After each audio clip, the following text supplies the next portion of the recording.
Your brand new iPhone deserves the best protection, and the iLune 3-Pack Screen Protector plus 3-Pack Camera Lens Protector has you covered. Don't take risks with your iPhone. Click the link in the video description to shop now on Amazon. Welcome to Retro, where we dive into the latest news and trends that shape our world.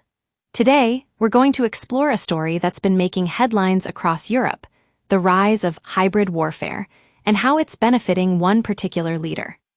As you may know, Russia has been escalating its aggression in Ukraine, but now it seems like Putin is taking the fight to Europe itself.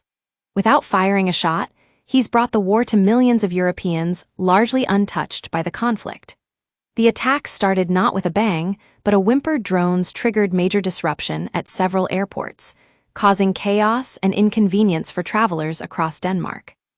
Denmark's Prime Minister, Mette Frederiksen, warned that Europe should expect more violent and frequent hybrid attacks as a new reality. But here's the thing, no one seems to know who's behind these attacks or whether Russia is directly responsible. The lack of clarity is just one symptom of these attacks, which can't be named or stopped without causing damage. The same story is playing out across Europe.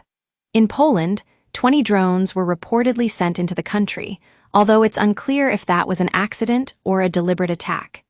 Meanwhile, Estonia's airspace was violated for 12 minutes, with some speculating that Russian pilots might have been at fault. But what if it wasn't just a mistake? The question on everyone's mind is, how could this be happening? Is Putin trying to send a message to Europe about the costs of supporting Ukraine? Or is he just trying to distract us from his own failures in Ukraine?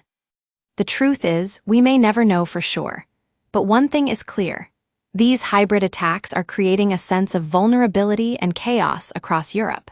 They're also adding pressure on governments to rethink their defense strategies, which means more money, more resources, and more people being pulled into this conflict.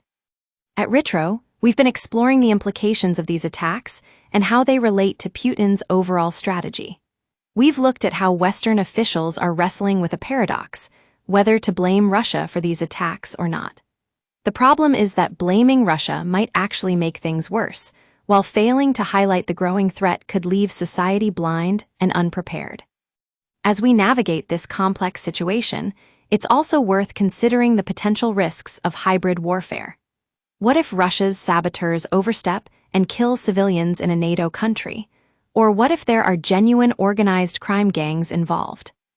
It seems that Putin isn't just avoiding direct confrontation, he's also trying to keep his options open. And that unpredictability is precisely how larger conflicts start. So, where do we go from here? That's the question on everyone's mind. One thing is certain. These hybrid attacks are imposing a sense of cost on ordinary Europeans for their government's enduring support to Ukraine.